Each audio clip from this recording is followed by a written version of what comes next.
Last time on آخری معجزہ اس سے کہا نہیں جائے گا عبادت کرو، اس لیے عبادت کرو، یہ نہیں کہا گیا. کہا ہے ایاکا نعبدو، ہم تیری ہی، صرف تیری ہی عبادت کرنے کو تیار ہیں، کرنے آئے ہیں. یعنی ہم اپنے آپ کو والنٹیئر کر رہے ہیں، ہم اپنے آپ کو اس نتیجے پر پہنچا رہے ہیں.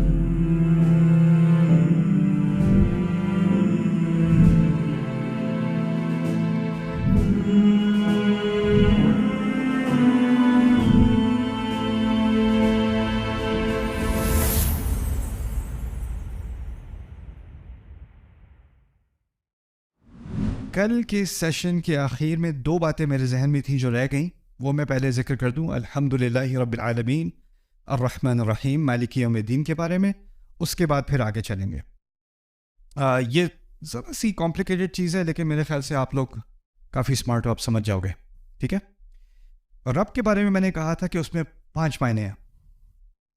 کسی کو یاد ہے کیا تھے؟ مالک، سید، منعم، مربی، قیم. اچھا، 5 میں سے نا اس کو ہم تھوڑی تقسیم کر دیتے ہیں. ان میں سے 2 کا تعلق اتھارٹی کے ساتھ ہے، باقی 3 کا تعلق رحمت کے ساتھ ہے. 5 معنی ہیں، لیکن 2 کا تعلق کس کے ساتھ ہے؟ اتھارٹی کے ساتھ، اقتدار کے ساتھ. وہ 2 کون سے ہیں؟ آپ خود گیس کرو. مالک اور سعید کا تعلق اقتدار کے ساتھ ہے، لیکن جس نے خیال رکھنا ہے، جس نے تحفہ دینا ہے، جس نے نشو نما کرنی ہے، مربی، منعم، قیم، اس کا تعلق کس کے ساتھ ہے؟ رحمت کے ساتھ. بات سمجھ میں آ گئی؟ اوکے. اب آگے جا کر مالک کا لفظ آیا تھا، مالک یوم الدین، اور مالک کی 2 قراءات تھیں، یاد ہے آپ کو؟ مالک اور ملک. اس میں سے ایک مالک تو ویسے بھی رب کے ساتھ تھا، اور ملک اتھارٹی کے یا جو سید کے قریب ہے. ملک اور سید، سمجھ رہے بات؟ یعنی رب میں 5 معنی ہیں، لیکن اس میں سے 2 معنی مالک اور ملک میں بھی ہیں، لیکن 3 مسنگ ہیں. یہ بات سمجھ آ رہی ہے؟ کون سے 3 مسنگ ہیں جو رب میں ہیں، جو مالک میں اور ملک میں نہیں ہیں؟ منعم، مربی، قیم. تو وہ 3 مسنگ کیوں ہیں؟ سوال پیدا ہوتا ہے کہ یہاں 3 مزید کیوں ہیں اور وہاں 3 کم کیوں ہیں؟ وہاں بات ہو رہی ہے انصاف کی. کس دن کا مالک ہے؟ مالکی یوم الدین. یہاں بات ہو رہی ہے تمام عالمین کی، رب العالمین. وہ آخرت کی بات ہے، آخرت کے کورٹ والے دن کی بات ہے، اور یہاں پر دنیا کی بات ہے. دنیا میں اللہ تعالیٰ کا اقتدار بھی ہے، لیکن وہ ہر وقت ظاہر نہیں کرتا. اللہ تعالیٰ کی ملکیت بھی ہے، ہر وقت ظاہر نہیں کرتا. مجھے امپریشن ملتا ہے میرا بھی کوئی کنٹرول ہے. میرے منہ میں جو بات ہے میں کہہ سکتا ہوں، وہ روکتا نہیں ہے. روک سکتا ہے؟ روکتا نہیں ہے. میں جو دیکھنا چاہوں دیکھ سکتا ہوں، وہ میری آنکھوں کو بند نہیں کرتا. ہے تو وہ مالک، ہے سید، لیکن اس کو وہ ایکسرسائز کرنے سے مجھے نظر نہیں آتا کہ وہ اس کو مجھے کنٹرول کر رہا ہے. اور وہ کیوں نہیں کر رہا؟ فوراً پکڑ کیوں نہیں ہو رہی؟ کیونکہ منعم، مربی، قیم، الرحمن، ان ساری چیزوں کی وجہ سے مجھے تھوڑی سی آزادی دی ہوئی ہے. قیامت کے دن کیا ہونا ہے؟ لا يتكلمون الا من اذن له الرحمن وقال صوابا. اس دن تو کسی کو بات کرنے کی اجازت نہیں ہوگی. مہطعین رؤوسہم، یہاں تک کہ مجرموں کے بارے میں اللہ ہمیں مجرموں میں سے نہ بنائے. سورۃ القمر میں بتایا ہے کہ وہ ان کو پکارا جائے گا ایک ایسی چیز کی طرف جو بہت ڈرونی ہوگی. الی شیء نکر، یوم یدعو الداعی الی شیء نکر، ایسی چیز کی طرف بلایا جا رہا ہے جو بہت ڈرونی ہے. اچھا، اگر میں کہیں آگ دیکھوں اور وہ قریب ہے، کوئی جانور دیکھے، کوئی انسان دیکھے، کس طرف بھاگے گا؟ اس کی الٹی ڈائریکشن میں بھاگے گا نا، اس کی طرف تھوڑی بھاگے گا. مہطعین رؤوسہم، سر اوپر اٹھائے ہوئے اس کی طرف بھاگیں گے.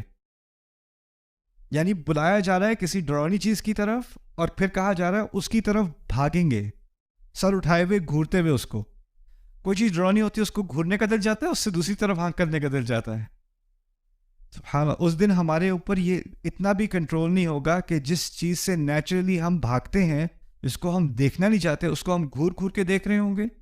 اور اس کی طرف بھاگ رہے ہوں گے. وہ ہماری بات نہیں ہو رہی، کفار کی بات ہو رہی ہے. اللہم لا تجعلنا منہم، اللہ تعالیٰ ہمیں ان میں سے نہ بنائے. لیکن بات میں یہ کہنا چاہ رہا ہوں، اس دن وہ اپنے اقتدار کو ظاہر کرے گا، ملک ہوگا اس دن قہار ہوگا. اچھا، دوسری بات یہاں پر یہ سمجھ لیں کہ یہاں پر رب تھا العالمین کا، وہاں ہے مالک یوم الدین کا. ان دونوں میں ایک عجیب سا تناسب ہے، خاص کر دین اور عالمین کے درمیان. عالمین کے بارے میں نے آپ کو بتایا تھا، تمام سوسائٹیز، تمام تاریخی قومیں دنیا جہاں میں جو آئیں، جو گزر گئیں، جو آنے والی ہیں، جو سوسائٹیز کسی بھی ملک میں ہیں، کسی بھی خطے میں ہیں، کسی بھی آئلینڈ پر ہیں، وہ تمام عالمین میں شامل ہیں. رائٹ؟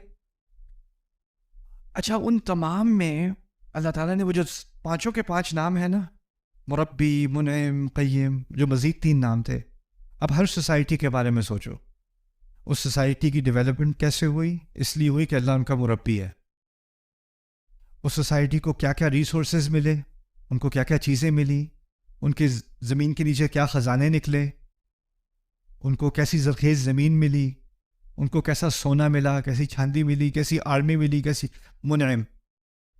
کتنی دیر تک وہ قائم رہی سوسائٹی؟ ہو سکتا ہے کسی سوسائٹی کی حکومت 1000 سال رہی، کسی کی 2000 سال رہی، کسی کی 100 سال رہی، کسی کی 50 سال رہی. اس دوران اللہ تعالیٰ کیا تھا ان کے لیے؟ قیم، انہیں قائم رکھے ہوئے تھا. یعنی ان تمام، اور پھر ان سوسائٹیز کے بارے میں سوچیں، کیا ہر سوسائٹی کے قانون ایک جیسے ہوتے ہیں؟ ان کے اچھے برے کی تمیز ایک جیسی ہوتی ہے؟ نہ. کسی سوسائٹی میں جو چیز اچھی مانی جاتی ہے، کسی اور سوسائٹی میں وہ بری مانی جاتی ہے. کسی سوسائٹی میں کوئی چیز جائز ہے، کسی اور سوسائٹی میں وہ ناجائز ہے. ملیشیا میں چوئنگم کھانا حلال ہے، سنگاپور میں چوئنگم کھانا حرام ہے. وہاں سڑک پہ آپ چوئنگم کھاتے پکڑے جاؤ تو آپ کو اریسٹ کر لیتے ہیں، جرمانہ ہوتا ہے. تھوکنے سے نہیں، کھانے سے. یعنی اگر جہاز میں بیٹھے کھا رہے ہو تو ہضم کرنی پڑتی. سوسائٹیز کے لاز الگ الگ ہوتے ہیں نا، اور ان میں سے بہت سارے لاز، بہت سارے قانون ایسے ہوتے ہیں جو اللہ کی مرضی کے خلاف ہوتے ہیں. ایسا ہے کہ نہیں؟ اللہ کی مرضی کے خلاف قانون اور پوری سوسائٹیز ہونے کے باوجود وہ ان کا مربی اور ان کا منعم اور ان کا قیم. اچھا، سوسائٹی کا جو لا ہوتا ہے نا، اس کے لیے بھی قرآن میں ایک لفظ ہے. پوری ایک جو اس کا آئین ہوتا ہے، اس کے لیے لفظ قرآن استعمال کرتا ہے دین. جیسے سورہ یوسف میں یوسف علیہ السلام نے اپنے بھائی کو اپنے پاس رکھا ایک سازش کے تحت. یعنی ان پر الزام لگایا کہ کپ ان کے بیگ میں سے نکلا، ان کے بستے میں سے نکلا، تو کہا، اللہ تعالیٰ نے خود ہی بتایا ایسا کیوں کیا انہوں نے. اس لیے کیا، ما کان ان یأخذ اخاہ فی دین الملک. ان کے لیے ممکن نہیں تھا اپنے بادشاہ کے قانون کے تحت کہ وہ ایسے ہی اپنے بھائی کو رکھ لیتے. اریسٹ کرنے کے علاوہ ان کے پاس کوئی اور چارہ نہیں تھا. تو جو بادشاہ کا قانون تھا نا، اس کے لیے کیا لفظ استعمال ہوا سورہ یوسف میں؟ دین. میں کہنا یہ چاہ رہا ہوں، جب عالمین کی بات کی گئی ہے نا، تو تمام عالم، تمام سوسائٹیز، تمام سویلائزیشنز، ان تمام کے دین الگ الگ تھے، ان کے قانون الگ الگ تھے، لیکن اللہ پھر بھی ان کا رب رہا، پھر بھی ان پہ نعمتیں کرتا رہا. لیکن ایک دن آ رہا ہے جب وہ، آپ کسی بھی قانون سے آئے ہوں، کسی بھی آئین سے آئے ہوں، ایک دن سب کو ایک ہی قانون کے تحت جج کیا جانا ہے. وہ کیا ہے؟ مالک یومی الدین. اب سختی ہو گئی. جب سختی ہو گئی تو نرمی والے 3 معنی نکالنے پڑیں گے. تو یہاں پر رب اور وہاں پر مالک. کی بات سمجھ میں آ گئی؟ تو یہ چیز، یہ بھی باریک سا تناسب ہے کہ رب کے ساتھ العالمین اور مالک کے ساتھ یوم الدین. سبحان اللہ. اچھا، اب آگے میں نے آخری بات آپ سے رات کی تھی اور کل کی تھی دوپہر کو، کہ اب ان تمام باتوں کا جو اللہ تعالیٰ نے ان 3 آیات میں کہی ہیں، الحمدللہ رب العالمین الرحمن الرحیم مالک یوم الدین، اب اس کا ایک نتیجہ نکلنا چاہیے. اور قرآن اس پہلی صورت میں نہ صرف اللہ تعالیٰ اپنا تعارف کرا رہا ہے، ان 3 آیات میں تو اللہ تعالیٰ نے اپنا تعارف کرا دیا، لیکن اس پورے قرآن کا جو مقصد ہے نا، اس سے بھی ہمارا تعارف ہو رہا ہے. قرآن کی ہر صورت میں بہت زیادہ ہدایات ہیں، لیکن فاتحہ میں پورے قرآن کی ہدایات کا خلاصہ ہے. اور اس خلاصے میں سے ایک اہم بات یہ ہے کہ انسان کو خود فیصلہ کرنا ہے کہ وہ اللہ تعالیٰ کا بندہ بنے، یعنی شعوری طور پہ. اور خود مختار ہو کے خود یہ فیصلہ کرے. اس پہ یہ فیصلہ کسی کی طرف سے مسلط نہیں کیا جا سکتا. لا اکراہ فی الدین. دین کے معاملے میں آپ کسی پہ زبردستی نہیں کر سکتے، جبر نہیں کر سکتے، فورس نہیں کر سکتے. آپ جتنا بھی بچے کو فرض کرے تربیت کر لو، نماز پڑھو نماز پڑھو نماز پڑھو نماز پڑھو، ایک ابھی اس پر نماز واجب نہیں ہے، اس کی عمر نہیں ہوئی، ایک دفعہ اس کی عمر ہو جائے اور پھر وہ آپ کے ڈانٹنے ڈپٹنے سے نماز پڑھے، تو اس کی نیت کیا تھی؟ نیت کرتا ہوں 4 رکعت نماز امی کی وجہ سے، اللہ اکبر.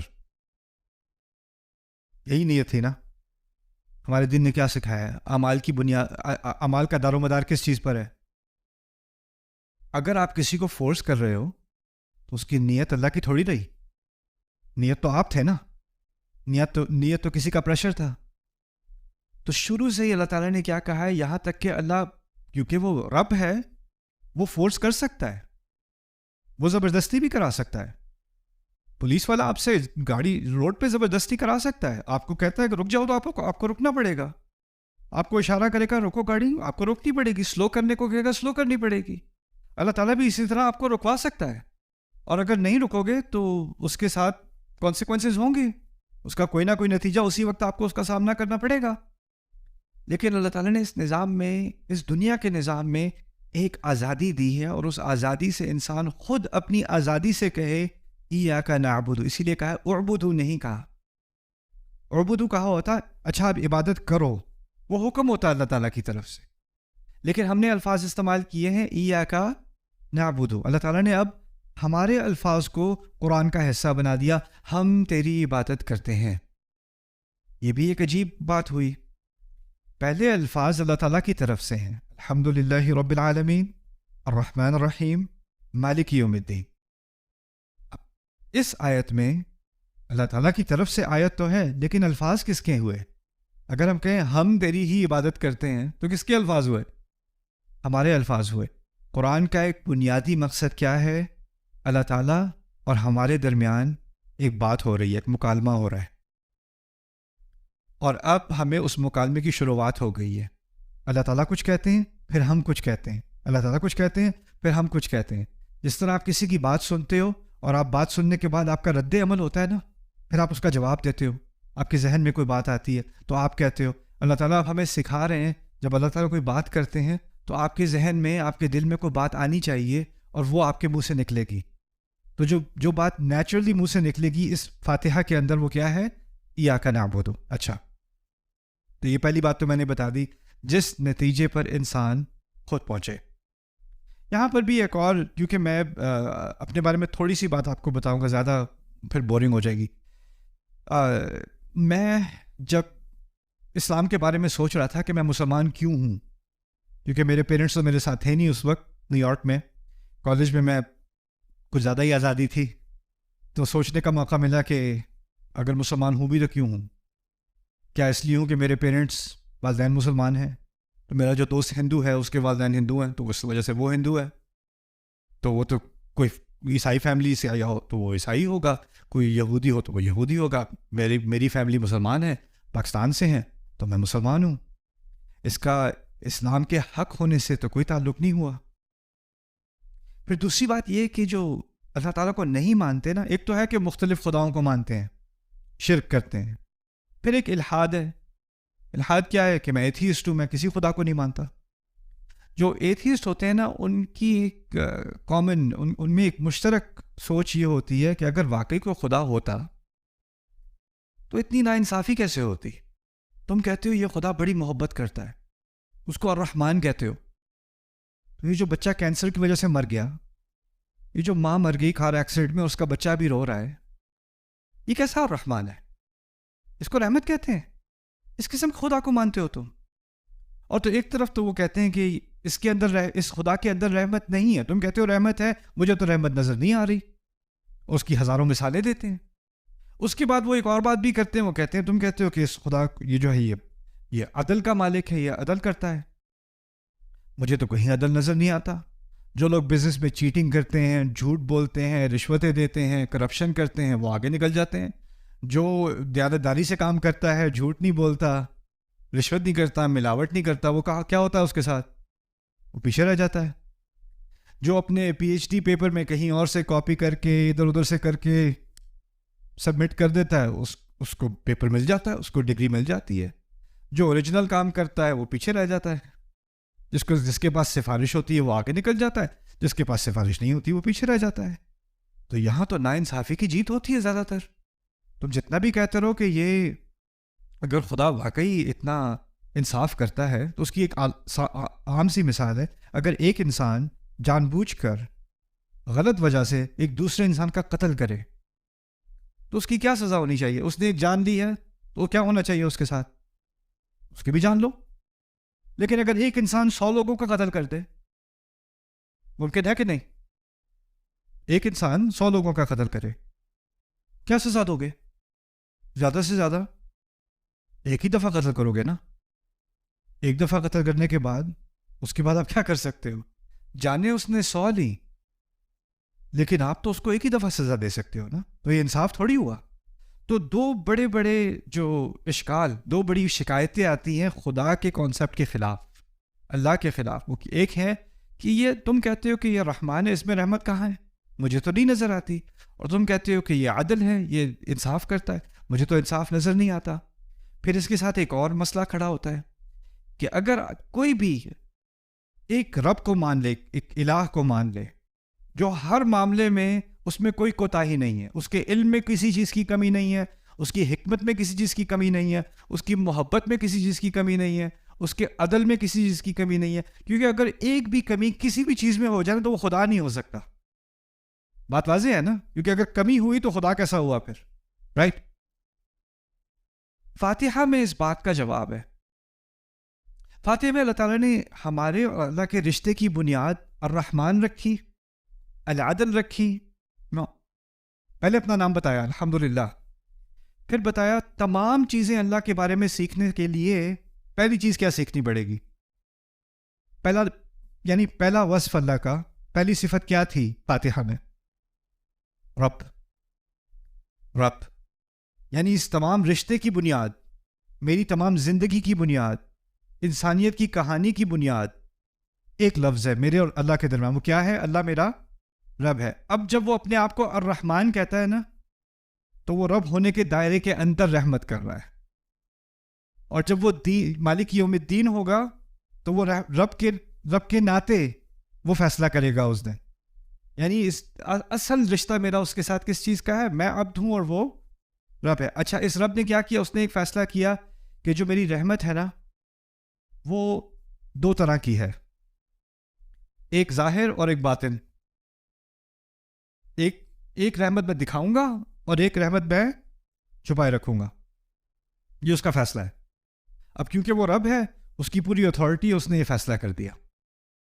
اب اس فیصلے کے پیچھے اس کی کیا حکمت تھی، کیا تک تھی؟ اگر وہ مجھے سینس سمجھا دے کہ آپ نے کیوں کیا کہ کچھ رحمتیں ظاہر ہیں اور کچھ رحمتیں باطن ہیں.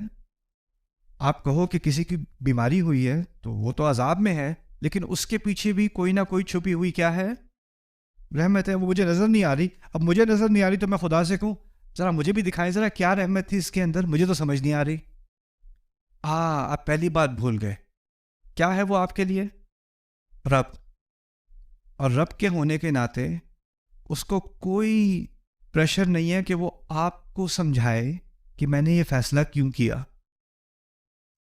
دیکھیں، اگر جج یا پولیس والا آپ کو روکتا ہے نا تو آپ کو کیوں روکا مجھے؟ پتہ نہیں ہے میں کام پہ جا رہا ہوں، سمجھاؤ ذرا کیوں روکا مجھے. آپ کیوں اس طرح بات نہیں کرتے جج کے ساتھ، ٹیچر کے ساتھ، پولیس والے کے ساتھ؟ کیونکہ کیا ہوتا ہے اس کے پاس اتھارٹی ہوتی ہے تو آپ اس کی اتھارٹی کے اندر سرنڈر ہو جاتے ہو. رائٹ. اللہ تعالیٰ کے پاس ایک اتھارٹی ہے، اس اتھارٹی کے تحت اس نے کہا ہے کچھ رحمتیں تمہیں نظر آئیں گی، سمجھ میں آ جائیں گی، کچھ رحمتیں سمجھ نہیں آئیں گی، لیکن ہے رحمت پھر بھی. سورۃ الکہف میں اس کی طرف اشارہ کیا گیا ہے. وہ 3 واقعات جو موسیٰ علیہ السلام کے ساتھ ہوئے ہیں سورۃ الکہف میں، وہاں بھی یہی تو بات کی گئی ہے نا، رحمۃ من ربک وما فعلتہ عن امری. یہ سب اللہ تعالیٰ کی طرف سے، تمہارے رب کی طرف سے ایک رحمت تھی. موسیٰ علیہ السلام کو وہ جب 3 واقعات ہوئے ان کو رحمت نظر آئی کہ نہیں؟ وہ تو نظر نہیں آئی. بعد میں سمجھایا کیا یہ کیا تھا؟ یہ رحمت تھی کس کی طرف سے؟ من ربک.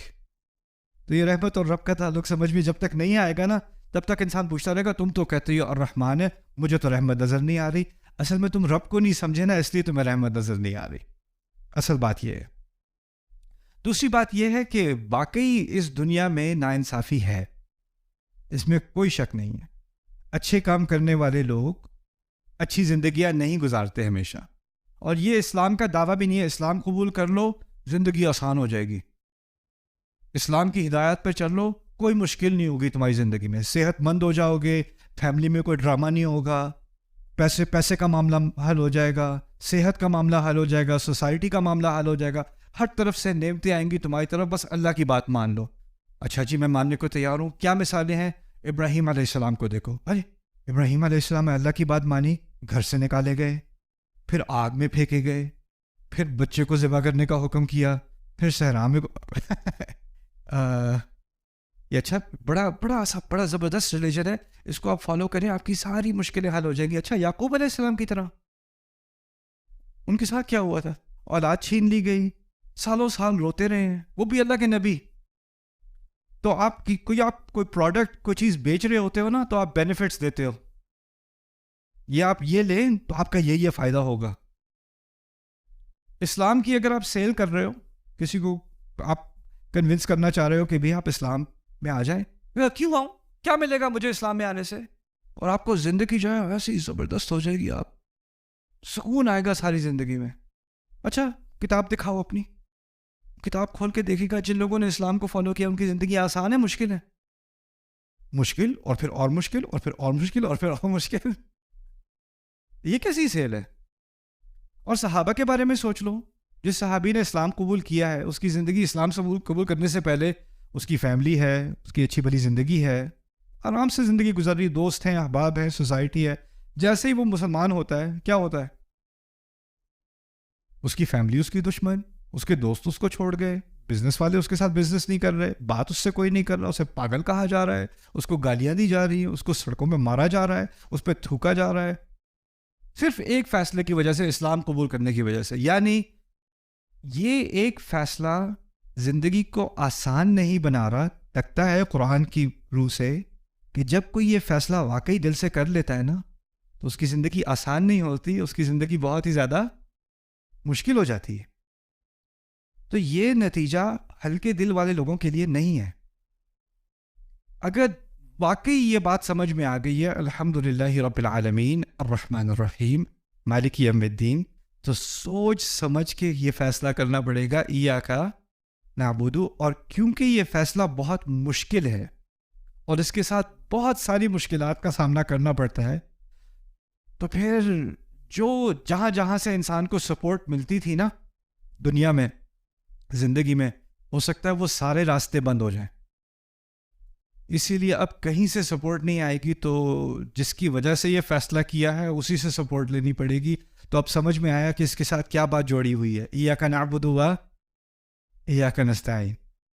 یہ دونوں چیزیں آپس کے ساتھ اسی لیے جڑی ہوئی ہیں کیونکہ یہ فیصلہ آسان نہیں ہے. یہ کہنا آسان ہے, یہ فیصلہ آسان نہیں ہے. اب ہم نماز پڑھتے ہیں, نماز میں ہم ہر نماز میں اسی دعوے کی طرف واپس آتے ہیں جو اسلام کی بنیاد ہے. ایک طرح سے جو کسی کے مسلمان ہونے کا جو سفر ہے نا, اس سفر کا خلاصہ ہم ہر فاتحہ میں ہر رکعت میں پڑھتے ہیں. کہاں سے بات شروع ہوئی تھی, کس نتیجے پر ہم پہنچے, کس لیے ہم مسلمان ہوئے, ایاک نعبد. اور مسلمان ہوئے اور یہ عبادت ہم نے قبول کی. یہ عبادت جب ہم نے خود ہی اپنے طور پر آ کر قبول کی تو پھر ہمیں اس بات کا بھی اعتراف کرنا پڑا کہ یہ ہمارے بس کی بات نہیں ہے, اس میں بہت ساری مشکلات ہوتی ہیں اور اس میں بس اللہ تعالیٰ آپ ہی ہماری مدد کر سکتے ہیں. وہ ایاک نستعین. ٹھیک ہے, تو یہ بات. اب اس کے بارے میں بھی کچھ چیزیں ہم آبزرو کرتے ہیں. ایک طرف اللہ نے رب کا لفظ استعمال کیا تھا, اور میں نے کہا تھا رب ایسا لفظ ہے جس میں رشتہ ہوتا ہے. تو ایک طرف رب, دوسری طرف عبد, دوسری طرف عبد. اب عبد کے لیے یہاں پر ہم نے دیکھا کہ فعل کا استعمال ہوا ہے. پہلے بھی فعل اور اسم کے بارے میں بات ہوئی تھی, تھوڑی سی دہرا لیتا ہوں تاکہ آپ کا ذہن فریش ہو جائے. فعل میں ہوتا ہے ماضی, حال اور مستقبل, اور اسم میں کیا ہوتا ہے, ہمیشگی, دوام, ہمیشہ کے لیے. اللہ تعالیٰ نے اپنے لیے رب کا لفظ استعمال کیا, اسم, لیکن ہمارے لیے ہم نے عبد کا لفظ استعمال نہیں کیا, اسم. ہم نے کیا استعمال کیا؟ فعل. فعل میں کیا ہوتا ہے؟ یا ماضی یا حال یا مستقبل. اور فعل ایسی چیز ہے جب آپ کر رہے ہوتے ہو تو ہوتی ہے, جب نہیں کر رہے ہوتے تو نہیں ہوتی. جیسے کھا رہا ہوں, کھا رہا ہوں کا مطلب ہے جب کھا رہا ہوں تو ہو رہا ہے, جب نہیں کھا رہا تو نہیں ہو رہا. لیکن اگر میں کہوں یہ کھاتا پیتا ہے, اب میں نے اسم استعمال کیا نا, اب وہ سو بھی رہا ہے تو کھاتا پیتا ہے. سمجھ رہے ہیں بات؟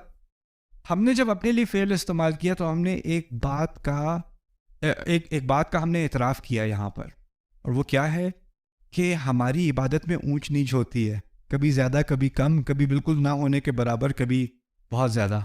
جیسے فعل میں بھی اونچ نیچ ہوتی ہے, اور فعل میں ہمیشگی نہیں ہوتی. ہمارے لیے ہم سے ہمیشہ کی عبادت ممکن نہیں ہے. آپ سو رہے ہو تو عبادت نہیں کر رہے,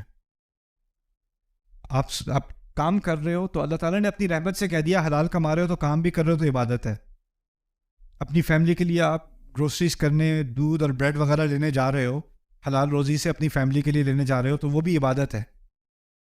لیکن اس وقت آپ شعوری طور پہ عبادت نہیں کر رہے, وہ تو آپ صرف دودھ لینے جا رہے تھے, بریڈ لینے جا رہے تھے, روٹی خریدنے جا رہے تھے, رائٹ.